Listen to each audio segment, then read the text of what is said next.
the best academy. Hi friends, welcome to Harish academy.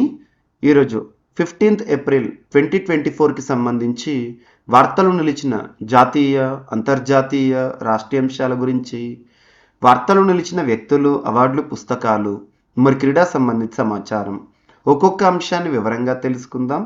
Friends, actually board అందుబాటులో లేని కారణంగా ఈరోజు కూడా మన కరెంట్ అఫైర్స్ సెషన్ని ఈ విధంగానే మీ ముందుకు తీసుకురావడం జరిగింది. సో మీకు విదిన్ 2 డేస్లో మళ్ళీ బోర్డు పైన క్లాసెస్ చెప్పడం అనేది ప్రారంభించడం జరుగుతుంది. సో అప్పటి వరకు please support and cooperate. So ఈరోజు ఏప్రిల్ 15th 2024కి సంబంధించి వార్తలు నిలిచిన మొదటి అంశం, Indian Institute of Sciences Bengaluru శాస్త్రవేత్తలు, so Indian Institute of Sciences IISc researchers ఇటీవల అభివృద్ధి చేసిన ఒక హైడ్రోజెల్ వార్తల్లోకి వచ్చింది. దాని యొక్క ప్రత్యేకత ఏంటంటే that can remove microplastics from water. ఈ హెడ్డింగ్ చూడండి సరిపోతుంది. ఇటీవల భారతదేశంలోని ఏ ప్రముఖ విద్యా సంస్థకి సంబంధించిన పరిశోధకులు వాటర్ నుండి మైక్రోప్లాస్టిక్స్ని వేరు చేసే లేదా రిమూవ్ చేసే లేదా తొలగించే ఒక ప్రత్యేకమైన హైడ్రోజెల్తో వార్తల్లోకి వచ్చారు అంటే ఐఐఎస్సి రీసెర్చర్స్. సో ఇక్కడ అబ్జర్వ్ చేస్తే IITs and at the same time IISc ఇటీవల తరచూ చాలా ఇన్నోవేషన్స్తో వార్తలకు వస్తున్నాయి. వాటిని చూడండి. అండ్ అందులో కూడా ఇంకొకటి ఏంటంటే ప్రస్తుతం ప్లాస్టిక్కి సంబంధించి దాదాపు మనం గత నెల రోజులుగా తరచూ ఏదో ఒక అంశాన్ని చూస్తున్నాం. Plastic related information, plastic pollution అని. అంతేందుకు మనం నిన్న క్లాస్లో కూడా మీరు అబ్జర్వ్ చేసినట్టుంటే ప్రపంచంలో ప్లాస్టిక్ పొల్యూషన్కి దాదాపు 60% ప్లాస్టిక్ పొల్యూషన్కి కారణమవుతున్న 12 దేశాలని చెప్పేసి కొన్ని గణాంకాలను చూసాము. అండ్ సముద్రంలోని ప్లాస్టిక్ సంబంధిత అంశంపై ఇటీవల మొదటిసారి ఒక నివేదిక గణాంకాలను చూడడం జరిగింది. సో తరచూ ప్లాస్టిక్కి సంబంధించి ఏదో ఒక అంశం వార్తల్లోకి వస్తుంది. ప్లాస్టిక్లో కార్సినోజెనిక్ ఏజెంట్స్ ఉంటాయి దట్ కాజ్ క్యాన్సర్. గుర్తుంచుకోండి, అటువంటి ప్లాస్టిక్ అనేది పొల్యూషన్ భూమిపైనే కాదు సముద్ర గర్భంలో కూడా ఇటీవల చాలా దారుణంగా చూడడం జరుగుతుంది. ఇక మైక్రో ప్లాస్టిక్స్, కంటికి కూడా కనిపించని రీతిలో ప్లాస్టిక్స్ ఏవైతే ఉంటాయో, ప్లాస్టిక్ రేణువులు ఏవైతే ఉంటాయో వాటిని నీటి నుండి సులభంగా తొలగించి ఒక హైడ్రోజెల్ని అభివృద్ధి చేస్తూ ఐఐఎస్సి రీసెర్చర్స్ వార్తలకు రావడం జరిగింది. Researchers at IISc have developed a sustainable hydrogel to remove microplastics with a unique polymer network and nano clusters to degrade contaminants. గుర్తుంచుకోండి, ఓకేనా. అండ్ నెక్స్ట్, ఇటీవల కౌడా అనే ఒక ప్రాంతం వార్తల్లోకి వచ్చింది. అది ఎక్కడ ఉంది అని అడుగుతారు. సో గుజరాత్ రాష్ట్రానికి సంబంధించిన ఒక ప్రాంతం. సో గుజరాత్ రాష్ట్రంలోని కౌడా అనే ఒక ప్రాంతం, ఇది ఎక్కడ అంటే కచ్ డిస్టిక్, గుజరాత్ రాష్ట్రంలోని కచ్ డిస్టిక్లో ఉంటుంది. ఎందుకు వార్తల్లోకి వచ్చిందంటే ప్రపంచంలోనే అతిపెద్ద రెన్యూవబుల్ ఎనర్జీ పార్క్ని అక్కడ ఎస్టాబ్లిష్ చేస్తున్నారు. Superlative topic. ప్రపంచంలోనే అతిపెద్ద, అతి చిన్న, అతి పొడవైన, ఇలాంటి ప్రత్యేక పదాలు ప్రపంచానికి సంబంధించి అయినా, భారతదేశానికి సంబంధించి అయినా అండ్ ఆసియాకి సంబంధించి అయినా చూడండి సూపర్లేటివ్స్గా మనం నామకరణం చూడడం జరుగుతుంది తరచు కూడా. సో కౌడా అనే ఒక ప్రాంతం ఇటీవల వార్తలోకి వచ్చింది. అదే గుజరాత్ కచ్ డిస్టిక్లో. అక్కడ ఏంటంటే వరల్డ్స్ లార్జెస్ట్ రెన్యూవబుల్ ఎనర్జీ పార్క్ని ఏర్పాటు చేయబోతున్నారంట. Combination of solar and wind energy. ఎవరు ఏర్పాటు చేస్తున్నారు, ఏ సంస్థ వారు ఏర్పాటు చేస్తున్నారంటే అదానీ గ్రీన్ ఎనర్జీ సంస్థ. అదానీ సంస్థ అని గుర్తుంచుకోండి సరిపోతుంది. ప్రస్తుతం ప్రపంచాన్ని నడిపిస్తోంది రెన్యూవబుల్ ఎనర్జీ. అటువంటి రెన్యూవబుల్ ఎనర్జీకి ఇంపార్టెన్స్ ఇస్తూ ఒక సూపర్లేటివ్ టాపిక్ అనేది వార్తల్లోకి వచ్చింది కాబట్టి ఎగ్జామినేషన్ పాయింట్ ఆఫ్ వ్యూ అడిగే అవకాశం ఉంటుంది, ఓకేనా. అండ్ నెక్స్ట్ వచ్చేసి రీసెంట్గా యాక్చువల్గా మనం నిన్నటి క్లాస్లో మిస్ చేసాం ఈ టాపిక్.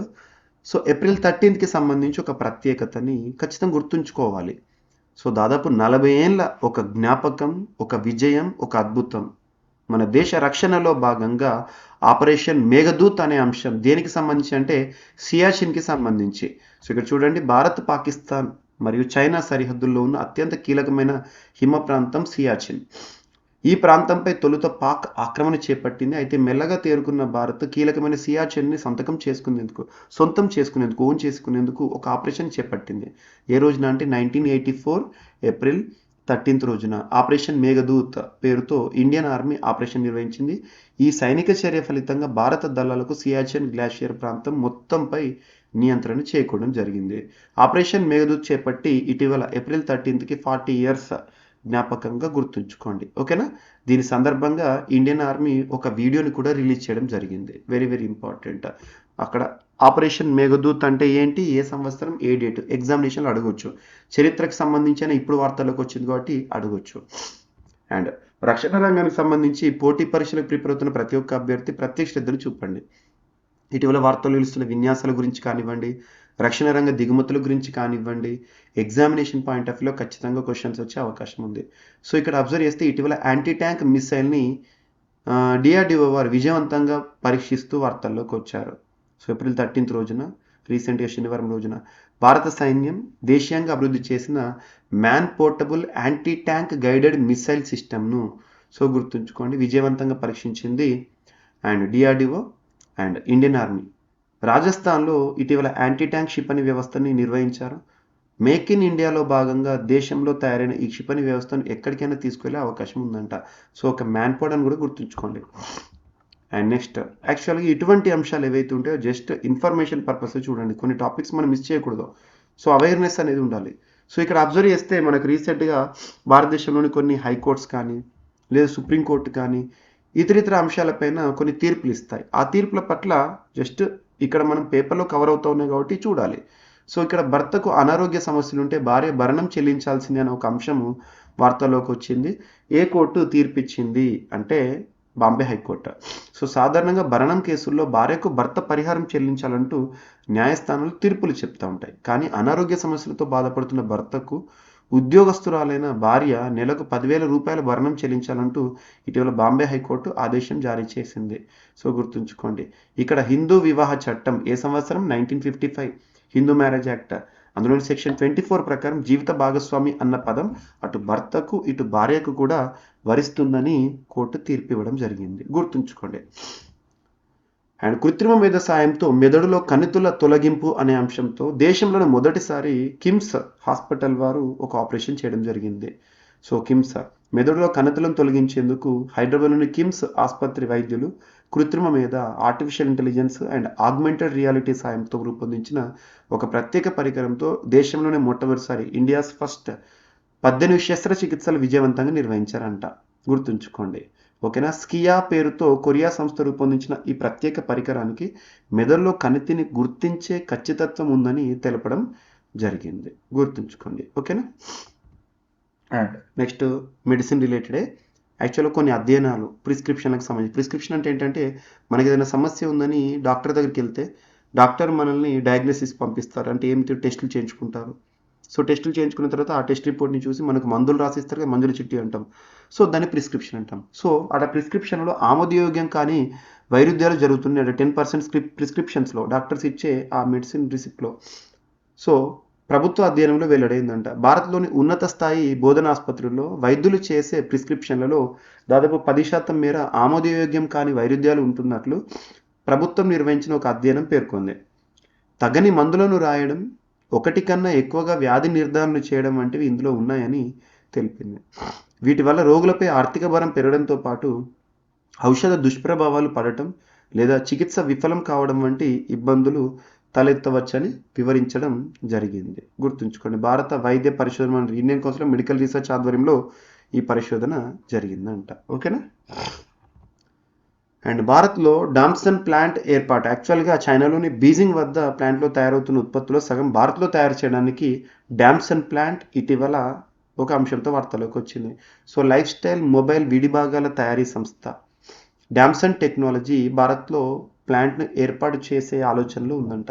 చైనాలోని బీజింగ్ వద్ద ఉన్న ప్లాంట్లో తయారవుతున్న ఉత్పత్తుల్లో సగం భారత్లో తయారు చేయడానికి ఇక్కడ ప్లాంట్ను నెలకొల్పనున్నట్లు కంపెనీ ఎండి రితేష్ గోయంక గారు. యాక్చువల్గా డామ్సన్ టెక్నాలజీస్ హెడ్ క్వార్టర్ గుజరాత్. గుర్తుంచుకోండి. ఓకేనా. సో ఇంటర్నేషనల్ మానిటరీ ఫండ్ అంతర్జాతీయ ద్రవ్యనిధి సంస్థకు మరొకసారి ఎండిగా క్రిస్టలినా జార్జివా గారు వార్తల్లోకి వచ్చారు. సో తను ఏ దేశానికి సంబంధించి? బల్గేరియా దేశానికి సంబంధించిన మహిళ. సో గతంలో ఐఎంఎఫ్ సంబంధించి సుపరిచితులైన క్రిస్టలినా జార్జివా మరొకసారి ఐఎంఎఫ్కి ఎండిగా బాధ్యతలను నిర్వర్తించబోతున్నారు. సో ఈ సంవత్సరం తను సెకండ్ టర్మ్, యాక్చువల్లీ తను అక్టోబర్ 1 నుండి 5 ఏళ్ల పాటు విధులు నిర్వర్తించబోతున్నారు. గుర్తుపెట్టుకోండి. ఓకేనా. అండ్ నెక్స్ట్ వచ్చేసి ఈరోజు స్పోర్ట్స్ సంబంధించిన ఒక టాపిక్. ఇటీవల అంతర్జాతీయ క్రికెట్లో 6 బంతుల్లో 6 సిక్సర్లు కొట్టిన ఆటగాడిగా నేపాల్ క్రికెటర్ దీపేంద్ర రికార్డుని సాధించడం జరిగింది. సో గతంలో యువరాజ్ సింగ్, పోలార్డ్ తన సరసన నేపాల్ క్రికెటర్ దీపేంద్ర రికార్డు ఫీట్ని సాధించాడు. సో T20 క్రికెట్లో మరొక సంచలనం, అసాధ్యాన్ని సుసాధ్యం చేస్తూ క్రికెట్ పసికున్న నేపాల్ తమ సత్తా ఏంటో ప్రపంచానికి చాటి చెప్పింది. ACC premier cup T20 international టోర్నీలో భాగంగా ఖతార్లో రీసెంట్గా జరిగిన మ్యాచ్లో నేపాల్ హార్డ్ హిట్టర్ దీపేంద్ర సింగ్ ఐరీ 6 బంతుల్లో 6 సిక్స్లతో దుమ్ము రేపాడు. సో ఖతార్ పైన గుర్తుంచుకోండి, ఓకేనా. సో ఈ గతంలో 6 బంతుల్లో 6 సిక్సర్లు T20లో ఎవరు బాదారంటే యువరాజ్ సింగ్ దక్షిణాఫ్రికాపై 2007 సంవత్సరంలో, కిరణ్ పొలార్డ్ శ్రీలంకపై 2021లో, ఇప్పుడు దీపేంద్ర సింగ్ ఖతార్ పైన 2024 సంవత్సరంలో. సో ఇవి ఫ్రెండ్స్ ఈరోజు మనకి వార్తలు నిలిచిన అంశాలు. ఒకసారి ర్యాపిడ్గా చూస్తే, Indian Institute of sciences researchers ఒక హైడ్రోజెల్ని అభివృద్ధి చేశారు. నీటి నుండి మైక్రోప్లాస్టిక్స్ని తొలగించే ఒక అధునాతన పరిజ్ఞానం. అండ్ కౌడా అనే ఒక ప్రాంతం వార్తల్లోకి వచ్చింది. ఇక్కడ ప్రపంచంలోని అతిపెద్ద రెన్యూవబుల్ ఎనర్జీ పార్క్ని అదాని ఎనర్జీ వారు నిర్మించబోతున్నారు, Kutch district of Gujarat. And April 13 యొక్క ప్రత్యేకత ఆపరేషన్ మేఘదూత్ అనే అంశం సియాచిన్ అని గుర్తుంచుకోండి, కీవర్డ్ సరిపోతుంది. అండ్ యాంటీ ట్యాంక్ మిసైల్ సిస్టమ్ను విజయవంతంగా ఇటీవల రాజస్థాన్లో పరీక్షించిన DRDO. అండ్ భర్తకు అనారోగ్య సమస్యలు ఉంటే భార్య భరణం చెల్లించాల్సిందే అని చెప్తూ హిందూ మ్యారేజ్ యాక్ట్ 1955 సెక్షన్ 24 ప్రకారం జీవిత భాగస్వామి అన్న పదము భర్తకు భార్యకు కూడా వర్తిస్తుందని బాంబే కోర్టు ఇచ్చిన తీర్పు. అండ్ కృత్రిమ మేధ సాయంతో మెదడులో కణుతుల తొలగింపుతో ఇటీవల హైదరాబాద్లోని కిమ్స్ హాస్పిటల్ వారు స్కియా పేరుతో కొరియా సంస్థ రూపొందించిన ఒక ఆర్టిఫిషియల్ ఇంటెలిజెన్స్. అండ్ 10% ప్రిస్క్రిప్షన్లను ఆమోదయోగ్యం కాని వైరుధ్యాలు ఉన్నాయని ఇటీవల Indian council of medical research వారు చేసిన అధ్యయనం. అండ్ భారత్లో డామ్సన్ ప్లాంట్ ఏర్పాటు అనే అంశం. అండ్ క్రిస్టలినా జార్జివా గారు IMFకి మరొకసారి ఎండీగా, రెండవసారి ఎండీగా 2024 అక్టోబర్ 1 నుండి 5 ఏళ్ల పాటు బాధ్యతలు నిర్వర్తించనున్నారు. అండ్ అంతర్జాతీయ T20లో 6 బంతుల్లో 6 సిక్సర్లు బాదిన 3వ క్రికెటర్గా నేపాల్ క్రికెటర్ దీపేంద్ర రికార్డు సృష్టించాడు ఖతార్ పైన. సో ఇవి ఫ్రెండ్స్ ఈరోజు వార్తలు నిలిచిన అంశాలు. మిస్లేనియస్ అంశాలను మిగిలిపోతే రేపటి క్లాస్లో జోడించి మరొకసారి నేర్చుకుందాం. రేపు కలుద్దాం. Thank you.